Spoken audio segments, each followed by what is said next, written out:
Okay, good evening everybody and welcome to this media conference with Gareth Southgate and Kieran Trippier to preview tomorrow's Euro 2024 qualifier between Malta and England. Apologies for our delay owing to some technical difficulties at the airport, but we'll get underway straight away with Mark from Sky Sports News when you're ready. Good evening, Gareth. Welcome to Malta. Thank you. Eventually. 24 players travelled with the squad over to Malta, and they're all at various points in their post-season, summer holiday, pre-season, international phase of the summer. In terms of selection, how many of them are ready and available to start? And what's your thinking with squad selection and the minutes you'd like to give them? Well, the first thing is they're not on summer holiday. They're all available, so everybody's fit.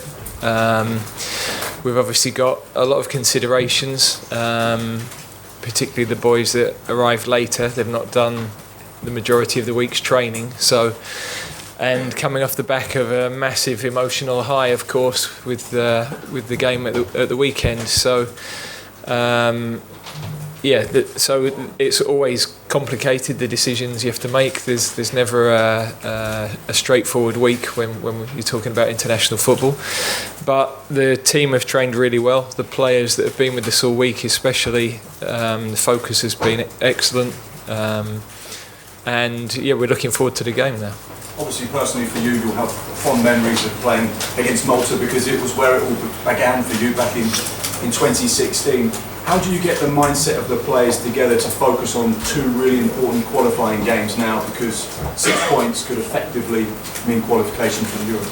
Yeah, well, we played so well in March that we have to make the most of those results by performing well and winning the two games this summer. So I think the players know, we're in the main an experienced group. They understand the challenge of games like these. We want to come here and play well. That's the first thing, as well as win. And we've got to set standards for ourselves, no matter what the opponent is. In March, that was to try and go to Italy and beat a top-level team away from home. We backed that up. We talked about backing that up against Ukraine, which we did, and now we have to do that with the two games this window.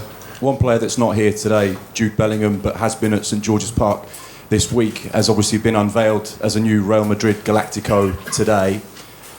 He said it was the proudest day of his life, and at just 19 years old to join a club like Madrid with that opportunity. It must be incredible. Have you had the opportunity to speak to him this week about the move, and of course how exciting it is for you to have a player of his talent at a club like Madrid, and clearly someone with a massive part of England's future ahead of him? Yeah, it's wonderful. Wonderful day for him and his family, first and foremost, and brilliant opportunity for him. It's about what happens next, but he should enjoy and will have enjoyed today, I'm sure. It's been great. He's wanted to be with us. I was able to have quite a lot of time with him, not this week, but the week before, because he was in at St George's. We've been looking after him. And he was very keen to come and be with the squad, as well as do some of his rehab with us. So it's always nice to have him around. He's going into a new world, a completely different environment, but what a fantastic opportunity for him. Kieran, I'll bring you in at this moment. You know what it's like to make the move over to La Liga. Have you spoke to Jude about that? And what do you remember about the time when you went into Atletico? Yeah, I had a couple of conversations with him today. I just said to him, go and embrace it, the lifestyle, the football, the league. For his family, it'll be an amazing opportunity for him, and to play for one of the biggest clubs in the world at such a young age. Fully deserves it as well. And yeah, my time there, it was great times. I managed to win a league title there, and obviously not Real Madrid on the other side, but we've had loads of conversations, me and Jude, and I'm always there for him if he needs help with living, etc., which he knows, so I couldn't be prouder for him. In terms of this next couple of matches, you arrive here having had an incredible season with Newcastle qualifying for the Champions League. A number of other players in the squad have won silverware with Man City, and Declan's had an unbelievable campaign with West Ham. How do you now refocus that positivity and that energy into a side like Malta, who are only ranked 172 in the world at the moment. How do you get the mindset right for a crucial game like this? Yeah, I think it was important that obviously the lads had, a break. And again, coming into the England setup, it's always a proud moment for all of us to get going again. Like you said, it's been a long season, but for us players, there's nothing better, more proud to represent our country. We know what the goal is to try and reach the Euros. And yeah, we've had a good week training to prepare for this game, and the lads are training really well. And we know it's going to be a challenge tomorrow, but it's one that we're ready for. Hi guys. Gareth, obviously we saw how long the Man City players celebrated for, and who can blame them. Will they play any part in the next two games, perhaps Monday, or is there any chance at all that they would play any part in the game tomorrow? Well, I've spoken with them when they arrived, firstly to say what an incredible achievement, and huge congratulations to the whole club and to Pep. He's done an incredible job to keep the team at the level he has for the duration of the whole season. Is an amazing achievement. So, but then we said, look, we're actually heading into the unknown here, because there's no way of knowing individually how they're all going to react and respond to what they've been through.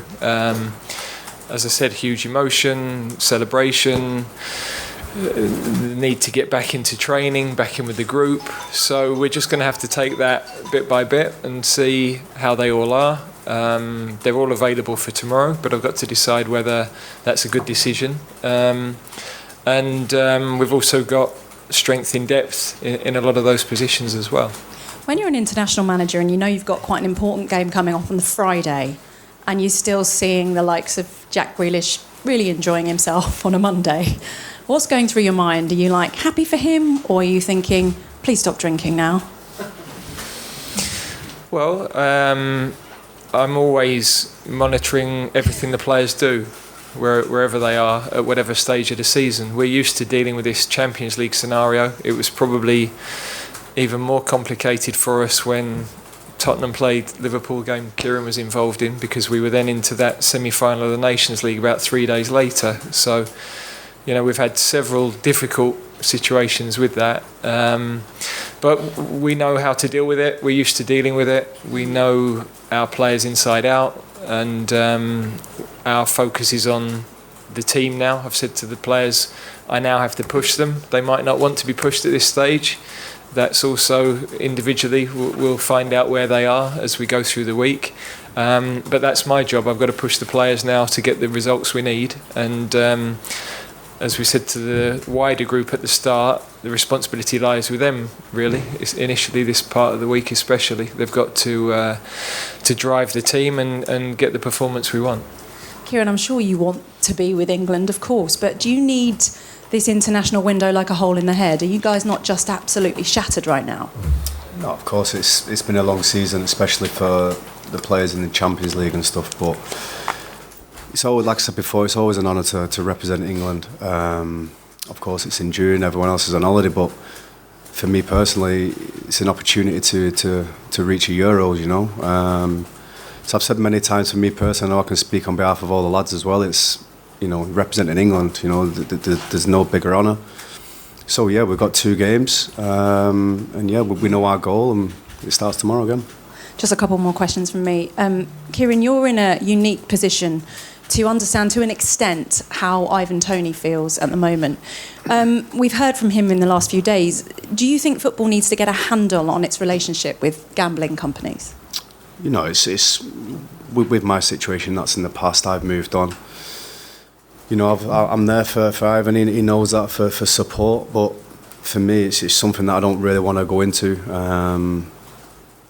I don't know if I can, but I'm just focusing on my football, what I can do, and help others if I can. But I'm just focusing on tomorrow and the games ahead for my country. And finally, Gareth, we heard the sad news today that Gordon McQueen passed away with dementia. I know you know the family. Just a few words from you, really, about that situation. Yeah, very sad. And, my thoughts are with Yvonne and Hayley and the rest of the family. I worked with Gordon at Middlesbrough, so got to know him very well, and he has been suffering for quite a while now. So very sad news, as was the passing of John Hollins, who I also got to know, who was a real gent. So yeah, two famous football figures from when I was younger, that's for sure. And thoughts are with both of their families. Thanks, Nat. We'll go Simon here next. Gareth, just wanted a bit of housekeeping really. Levi Colwill, it looked like he was just going to be training with the group, but obviously he's come here. Has he worked his way into thoughts for this game? How's that panned out, and what's it going to work like with the 21 euros? No, we wanted to have him with us for the week. We obviously lost Lewis Dunk earlier in the week, so we were a defender short, and he'll stay with us certainly until we get back to Manchester and we're able to assess where we are within this group and who's available for the next game. But the intention is that he's with the under-21s, and we obviously want to get him back into that, because that's an important tournament for his development as well. So, but he's done really well. He's settled in very, very well with the group. We know he's a good player already. He's young, but we're impressed with his mentality, have been all season, and his ability. Thanks. Do we have any further questions? Just at the front here. Thanks. Hi Gareth, welcome to Malta. I'm Christian Muscat from a local newspaper called L'Horizont. Gareth, what about your considerations about Malta? Have you seen our last match against Luxembourg? Maybe a player who impressed you? And how are you seeing tomorrow's match? And maybe another question, if Adaresh Yeze is making his debut tomorrow. Well, in terms of Malta, we've obviously watched all of the recent games. Steve Holland went to Luxembourg last week to watch the game in Luxembourg as well, and we've watched the video of that. So we know a really well organised team under the new coach. Difficult to score goals against. They haven't conceded many goals in any of the games, and from a limited amount of possession, they always seem to create some chances as well. So we know the challenge. The players are prepared for the challenge, and we're looking forward to the game. Maybe that question about Azeri. I never tell anybody the team Kieran is playing, but apart from that, you have to wait and see. Kieran, maybe our comments about tomorrow's match, where you start as favourites, but our beloved Malta will inevitably give you a very good match. Yeah, like I said, we've analysed them. As the manager said, the past few games that they played, they don't concede, they create chances. But it's a challenge, and you've always got to respect your opposition, and we certainly respect Malta. So we've come here to try to get the win. We prepared well, and we know it's going to be a tough game, but me and the lads are ready. Okay, I think, have we done that yet? Okay, there's a sign of pressing deadlines. We'll call it there. Thanks for your time. Thank you.